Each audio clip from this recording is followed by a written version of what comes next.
Changes may be on the way for a small Bay Area city. Valero said earlier this month it could shut down its Benicia refinery. Now, that wouldn't happen until April of 2026. And for now, it is not a done deal. But the people who live there are worried about the future. Right now, the Bay Area has just 5 refineries. They're all in Contra Costa and Solano counties. The 2 you see in green switched to renewable fuel, so only 3 refineries are still producing oil. Chevron in Richmond, the Martinez refining company, and then there is Valero.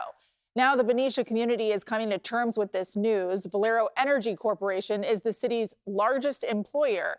And if the closure happens, many of its current workers don't know what they'll do next. Our Amanda Harry spoke with one employee about the news and what's happening at the refinery.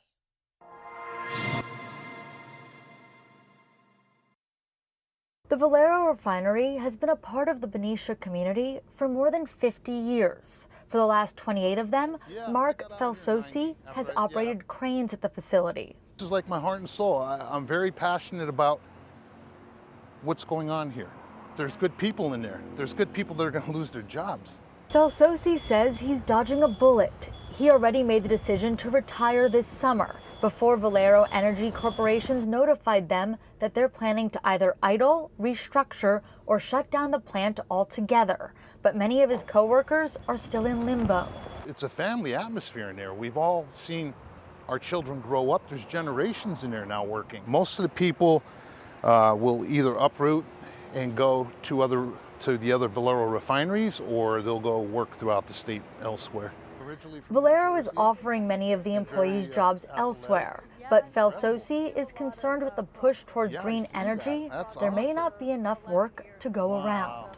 Some people just are going to be out of a job because there's not enough places to fill the gaps. And he says transitioning to green jobs isn't always realistic, financially or based on skills. If you want to go and do a greener job, they're out there, but what do they pay?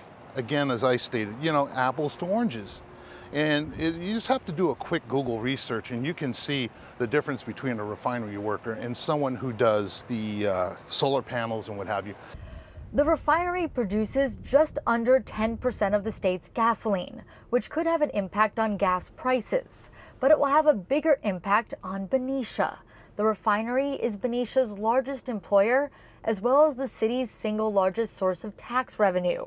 Mayor Steve Young says he understands that people may be worried about what this means for the city. We're going to certainly survive this. We may not thrive as much as we had planned in the near future. I think it's hyperbolic to think this represents the end of Benicia as we know it. But Felsosi is unsure what Benicia looks like without it. And it's the ripple effect, this beautiful community. I raised my children here. You don't have that tax base anymore. You don't have the firemen, you don't have the police, you don't have the securities. They just disappeared. That's what's going to happen here. Go down First Street, talk to any of the merchants. They're going to tell you the same fears